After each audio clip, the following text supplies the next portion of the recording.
आप देख रहे हैं अब तक न्यूज इंडिया, जो आपको रखे आगे। आइए दर्शकों, एक बार फिर आपका स्वागत है अब तक न्यूज पर। मैं जाबिर शाह। दर्शकों, पार्लियामेंट के चुनाव को लेकर पूरे भारत में चर्चाओं का बाइस बना हुआ है कि इस बार भाजपा कह रही है 400 के पार, तो कांग्रेस कह रही है इलेक्टोरल बॉन्ड। दोनों के बीच में जंग छिड़ी हुई है, चुनाव सर पर है और इस समय चंद्रचूड़ की जो 5 जजों की बेंच थी, उस बेंच ने चुनाव से पहले एसबीआई को जो फटकार लगाई है, उसको लेकर काफी समीकरण बदलता हुआ चुनाव का दिखाई दे रहा है। कहीं बीजेपी सरकार दावा कर रही है कि हम 400 के पार है, तो वहीं कई राज्यों की छोटी छोटी पार्टियों के साथ गठबंधन करते हुए भी दिखाई दे रही है। जैसे कि आज महाराष्ट्र के मनसे के साथ में अमित शाह की दिल्ली में बैठक का होना और अलग अलग दूसरे राज्यों में भी इसी प्रकार से छोटी पार्टियों को साथ जोड़कर चुनाव लड़ने की तैयारियां जोरों पर जारी है।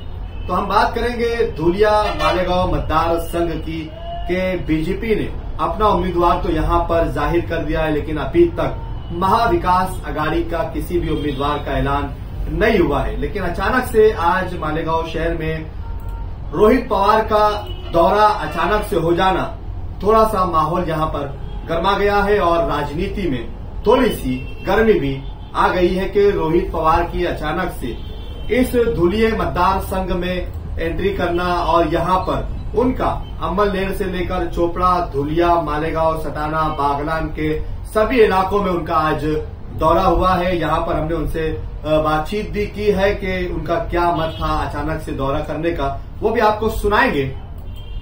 पहले आप वो सुन लीजिए, फिर हम चर्चा करेंगे कि धुलिया मतदार संघ से महाविकास अघाड़ी के उम्मीदवार के लिए कितने नाम जाहिर होने वाले हैं। 2 दिन में इसकी यादी शो हो जाएगी और 2 दिन में इसके नाम जाहिर हो जाएंगे। लेकिन कितने नाम अभी दौड़ में है, एक नए और बड़े नाम की चर्चा यहां पर गूंज सुनाई दे रही है कि एक बहुत बड़ा नाम यहां पर धुलिया मतदार संघ से सामने आ सकता है। महाविकास अघाड़ी की तरफ से उस पर चर्चाएं शुरू हो चुकी है, बातचीत शुरू हो चुकी है। हम आपको ये खबर सूत्रों के हवाले से दिखा रहे हैं कि अभी तक वो नाम कहीं भी लिस्ट में दिखाई नहीं दे रहा था, लेकिन ये नाम आज ही अचानक से शुरू हुआ है और 2 दिन में यादी शो होने वाली है। तो कौन सा वो नाम है, कौन सा वो चेहरा है जो सामने आने वाला है, आप पहले रोहित पवार को सुनिए, फिर हम चर्चा करेंगे कि कौन सा नाम यहां पर सामने आ रहा है। नहीं, देखो, अभी हमारा जो विचार है वो समानता, एकता, बंधुभाव पे निर्भर है। अभी यहाँ पे बीजेपी जो पार्टी है वो धर्म के नाम पे भेदभाव करती है, जाति के नाम पे भेदभाव करती है और उसमें राजनीति करती है, और ये चीज हमको अच्छी नहीं लगती। उसके विरोध में हम करते हैं। जो भी मालेगांव और इस परिसर के लिए, इस मतदार संघ के लिए अच्छा होगा, वही निर्णय महाविकास आघाड़ी के माध्यम से लिया जाएगा। और महाविकास आघाड़ी का जो भी उम्मीदवार रहेगा, वो कुछ भी हो, वो विकास के बारे में बात करेगा, लोगों के हित के बारे में बात करेगा और जाति और धर्म के नाम पे कहां पे भी भेदभाव नहीं करने वाला उम्मीदवार ही दिया जाएगा।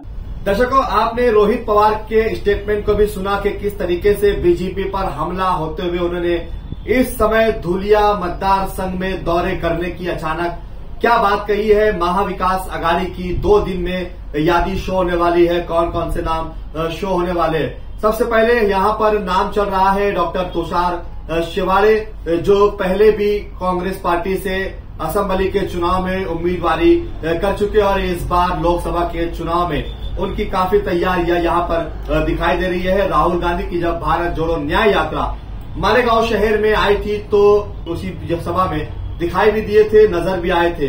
तो वहीं कुणाल पाटिल का नाम भी कहीं न कहीं आम जनता की जुबान पर सुनाई दे रहा है कि कुणाल पाटिल फिर से लोकसभा का चुनाव लड़ सकते हैं, क्योंकि भारत जोड़ो न्याय यात्रा में राहुल गांधी के साथ धुलिया मतदार संघ में कुणाल पाटिल भी दिखाई दिए थे।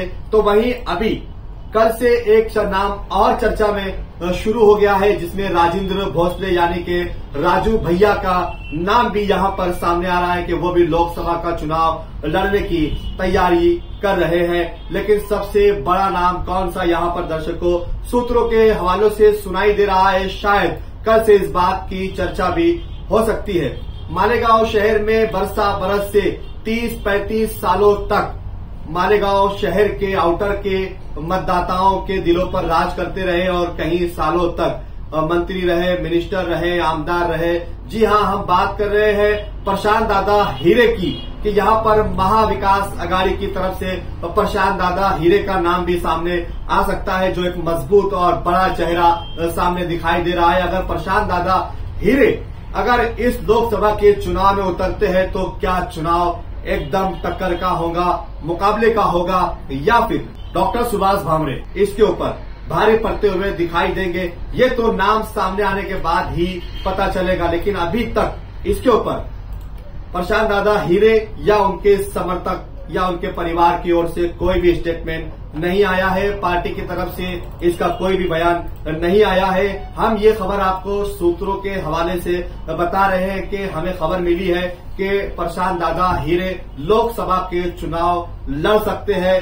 पार्टी महाविकास अघाड़ी उनके नाम पर चर्चा कर सकती है और अगर उनके नाम का यहां पर तय हो जाता है तो धुलिया मतदार संघ का चुनाव एकदम टक्कर का हो जाएगा, क्योंकि प्रशांत दादा हीरे एक सीनियर लीडर रह चुके हैं। सरकार में उनकी एक अच्छी भूमिकाएं रही हैं, कई पार्टियों के साथ उनके संबंध रहे हुए हैं, बड़े बड़े वरिष्ठ नेताओं के साथ उनके कांटेक्ट है और वो इस वक्त राष्ट्रवादी कांग्रेस पार्टी शरद पवार के साथ है।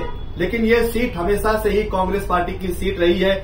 लेकिन जैसा कि रोहित पवार ने कहा कि वक्त और हालात के हिसाब से कहीं नई जगहें हमें मिल सकती है तो कहीं पुरानी जगहों का हमें छोड़ना भी पड़ेगा, समझौता भी करना पड़ेगा। तो शायद अगर कांग्रेस पार्टी भी ये सीट छोड़कर समझौता करती है और ये सीट राष्ट्रवादी के खाते में अगर जाती है और प्रशांत हीरे को अगर यहां लोकसभा का टिकट मिल जाता है तो क्या प्रशांत हीरे यहां से अगला लोकसभा का चुनाव लड़ेंगे? आपकी क्या राय है कमेंट बॉक्स में हमें जरूर बताइए कि प्रशांत हीरे का नाम अगर राष्ट्रवादी महाविकास अघाड़ी की ओर से आता है तो क्या धुलिया मतदार संघ की ये सीट राष्ट्रवादी के खाते में, महाविकास अघाड़ी के खाते में जाएगी या नहीं जाएगी? कमेंट बॉक्स में आप हमें जरूर बताइए और देखते रहिए अब तक न्यूज इंडिया। अगर अभी तक आपने अब तक न्यूज इंडिया को सब्सक्राइब नहीं किया है तो प्लीज सब्सक्राइब करें, बेल आइकन को प्रेस करें ताकि हमारा हर वीडियो, हर खबर आप तक पहुंचती रहे। फिर मुलाकात करूंगा किसी नए सवाल के साथ। तब तक के लिए शब्बा खैर, शुभ रात्रि, जय हिंद, जय महाराष्ट्र।